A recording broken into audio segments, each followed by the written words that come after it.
มาเบิ่งของ ปอกหาขึ้นมาได้ขนาดนี้ก็เริ่มเอาเข่าเราได้พี่น้องนี่คันเอาเข่าซ่าสิบ่ถึงนี่ตอกสั่งสิบ่ถึงกันเอาเข่าซ่ามันออกคักของเลยเนี่ย ปล่อยมันออกคักๆแล้วลดพอมันออกคักๆแล้วมันลด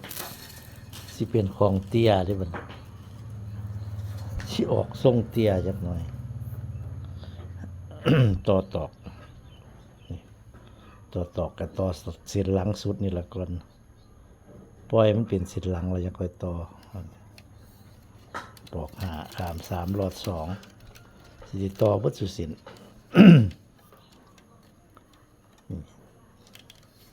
กาวแหลกมาเป็นเส้นกลางแบบมาต่ออีกคือเก่า3รอด2อีกคือเก่า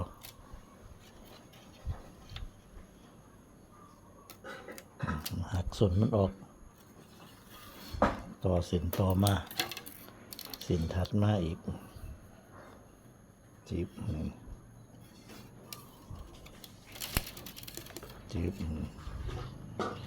หักมาหักออกมันจะมาเป็นเส้นกลางอยู่ทั้งลุม2ทั้งเทิง2เอากับมาขาม3รอด2อีก มันก็จะมาค้ำกันอยู่สิกดลงแหวะต่อพร้อมกัน5 เส้นชิวมันสุดพร้อมกันตอกมันคากันคลิปนี้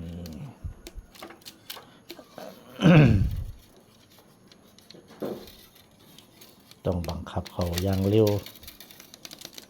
การเอาเข้าซ่านี่สิได้ต่อตอกสั่ง มันสิบ่ถึง ของหน่วยนี้เอาออกหลายคนหน่วยที่เร็วนี่พอดีเลยหน่วยแหลกหน่วยนี้มันอยากปล่อยออกหลายผลก็สิตอกสั่งค่ากัน แต่ว่าหน่วยนี้มันออกหลายมันต้องเตี้ยกว่าหน่วยนั้นมันจะเป็นของเตี้ยขนาดวัดรอบ เส้นผ่าศูนย์กลางสีใหญ่กว่าแต่ว่าความสูงสีบ่ได้ทอหน่อยนั้นตอกสั่งรุ่นเดียวกันออกหน่อยก็ได้สูงหนักทั้งสูงออกหลายก็ได้ทั้งใหญ่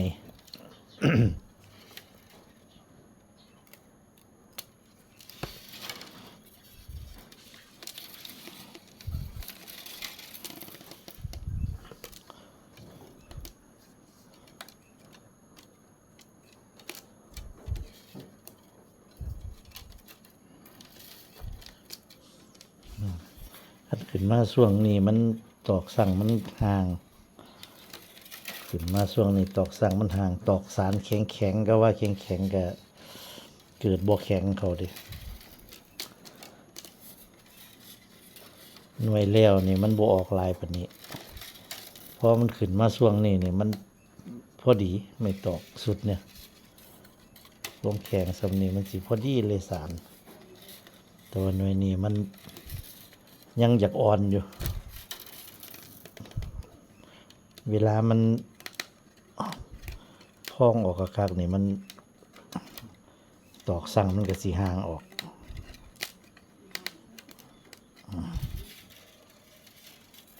พยายามจัด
เป็นเส้นกลาง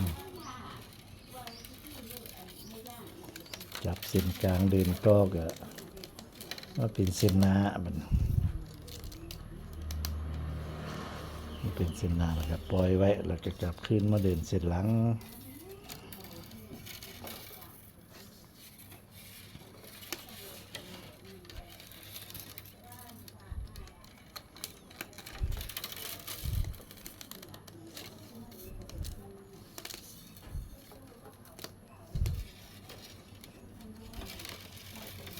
เบิ่งหลายๆเที่ยมันก็บ่ยากหรอกพี่น้อง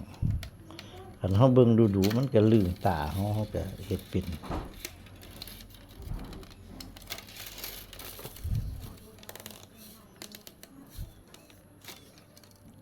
ซาผู้เฮ็ดนี่ก็แต่ก่อนๆนี่ก็เคยเรียนนำพ่อใหญ่หนึงเพิ่นตายแล้วล่ะเดี๋ยวนะเพิ่นสอนให้ก็อยากได้ของร้อยอยากได้ของร้อยแต่ว่าสิของปอกหาแต่ว่ามันเป็นของร้อยมันสิบ่ได้เป็นของอีลุ่มแบบนี้มันเป็นของทรงเป็ดอยากได้ของร้อยสมัยก่อนก็บ่อยากซื้อเนาะใจก็บ่อยากซื้อว่ามันเฮ็ดเป็นอยู่เงินก็หายากสมัยนั้นก็เลยให้เพิ่นเรียนให้ไปเรียนมากะ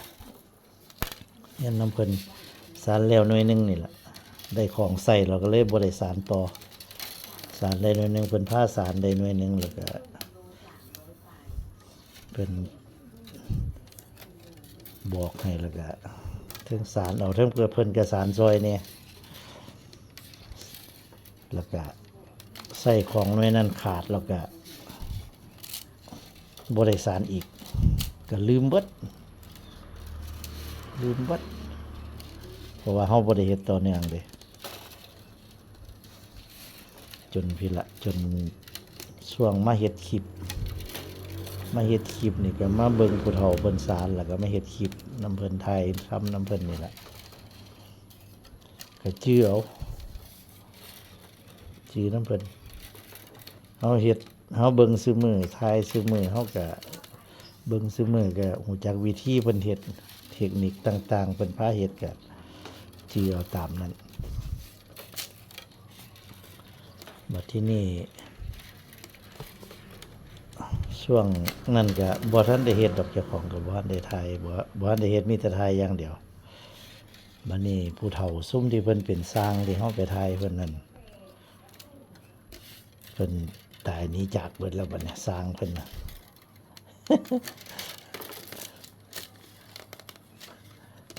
ล้มตายไปจนสิเบิดแล้วเฮาบ่ฮู้ว่าสิไปถ่ายไผแล้วบ่มีผู้เฮ็ดก็เลยมาทดลอง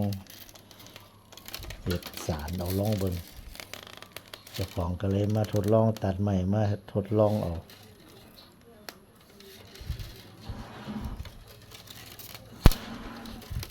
ก็จนเป็นได้เท่าซุมื้อนี่แหละก็จนได้เฮ็ดมาเรื่อยๆคันแม่นผู้เฒ่าเพิ่นบ่สร้างของซุ่มเพิ่นบ่ตายหั่นก็บ่ทันตายก็สิได้ถ่ายเอาน้ำเพิ่นนั่นล่ะมาให้เบิ่งเจ้าของก็สิบ่ได้เฮ็ดดอก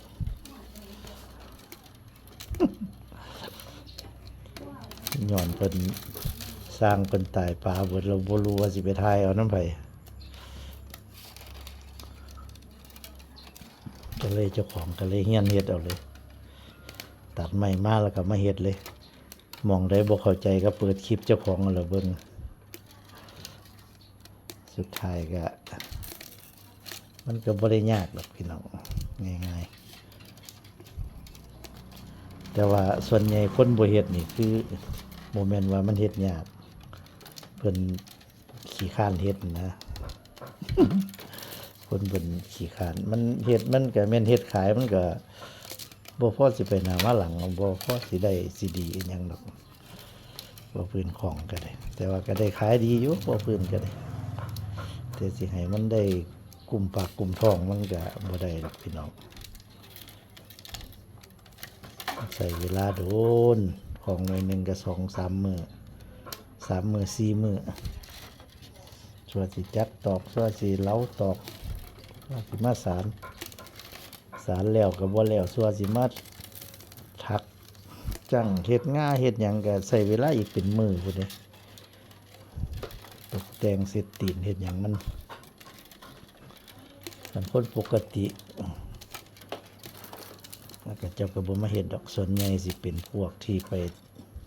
หาแนวอื่นบ่ได้ไปเฮ็ดเวียกแนวอื่นบ่ได้ก็สิเฮ็ดกัน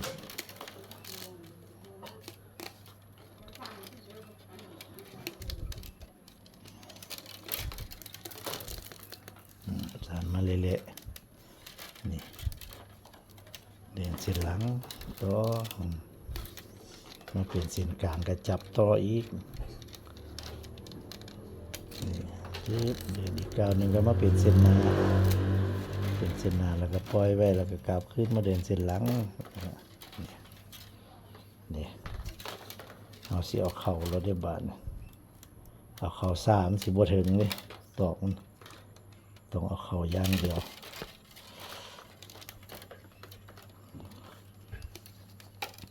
เขาต้องมันคมเบิงมันคมปลายไม่ตอกเบิงว่ามันเอาเข่าขนาดใดมันสิพอดีไม่ตอกมันสิไปจอดกันพอดีปลายไม่ตอกสั่งมันสิเข้าไปจอดกันพอดีกันปลายไม่ตอกสั่งมันยังจอดถึงกันอยู่ก็แสดงว่าโอเคขันเฮาคดเข้าไปแล้วมันบ่ถึงกันนี่แสดงว่าตอกสั่งบ่ถึงเฮาก็ต้องเริ่มต่อละต่อก็ได้ต่อยาวละพี่ละต่อจากพี่ละไปขันต่อสั้นหลายก็มันบ่อยากอยู่เวลาของหนักเข้าไปหิวปากหิวหยังมันก็สิหลุดออกนอกจากหิวสายกันจับสายมันพายไปหรือยกไปหั่นบ่เป็นหยังแต่ว่าคันสิไปจับปากมันยกนี่คันตอกต่อแบบนั้นมันบ่ค่อยอยากอยู่เด้ต่อบ่ยาวน้ำหนักสมมุติว่าเฮาใส่ป่าเต็มๆนะน้ำหนัก9 โล 10 โลนะเอาไปโยงสั่นมันก็มักสิหลุดได้ไปจับขอบปากมันเลยยกไปเลยนั้นก็มีโอกาสหลุดได้คันเฮาต่อตอกบ่ดีแต่ว่าคันเฮาต่อเป็นบางเส้นแทนบ่เป็นหยังเพราะว่ามันดึงกันไว้อยู่ต่อเป็นบางเส้นเพราะฉะนั้นเฮาก็พี่แหละเริ่มต่อไปแต่พี่แหละย่างขี้ลายก็ต้องไผกาวแล้วไปต่อช่วงไผกาวช่วงเฮาไผกาวนี่เฮาต้องต่อ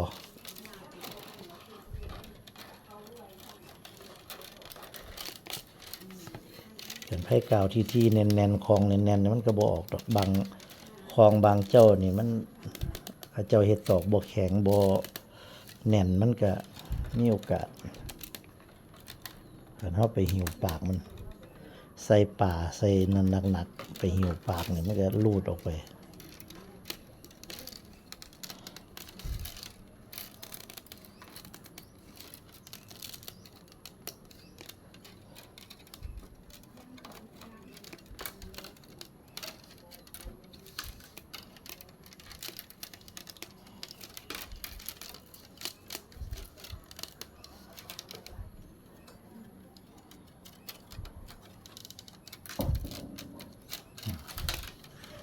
ที่เป็นของตำนี่ของเลยนี่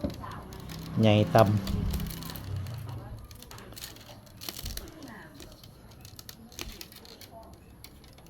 นี่แหละของรุ่นเดียวกันบางเที่ยหน่วยน้อยหน่วยใหญ่มันเป็นอย่างคือบ่ทอกันมันเพราะว่าเฮาบ่ได้สารใส่แบบเด้เฮาบ่ได้ใส่แบบใส่เราสารตามแบบเด้แล้วแต่ละหน่วยนี่มันสิออกน้อยออกหลายคันมันออกหลายคันกุ่นมันนั่นเฮาปล่อยมันออกหลายจังซี่มันก็หน่วยใหญ่ขึ้นแต่ว่ามันสิบ่ได้ทั้งสูงมันก็สิเตี้ยลงสินะ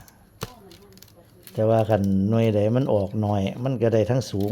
สินะอาจสิบ่ได้ทั้งใหญ่สินะก็เป็นใกล้เคียงกันรุ่นไข่เป็ดไข่ไก่สินะหน่อยใหญ่กว่ากันใกล้เคียงกัน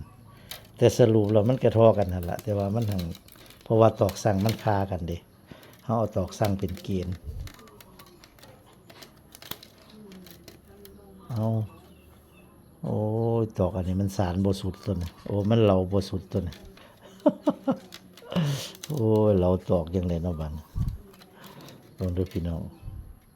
ทางว่าแหละส่วนนั้นเราแต่ว่าส่วนนี้บ่เราโอ้ยเอาไหมต่อไหมเอาเส้นไหมมาต่อ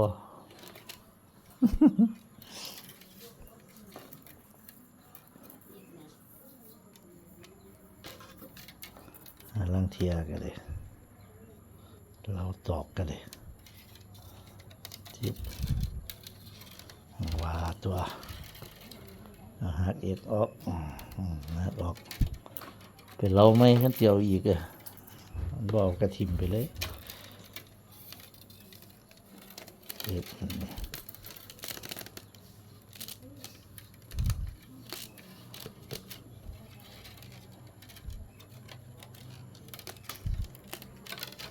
จัดตอกสั่งไปน้ำให้มันใกล้เคียงเสมอกัน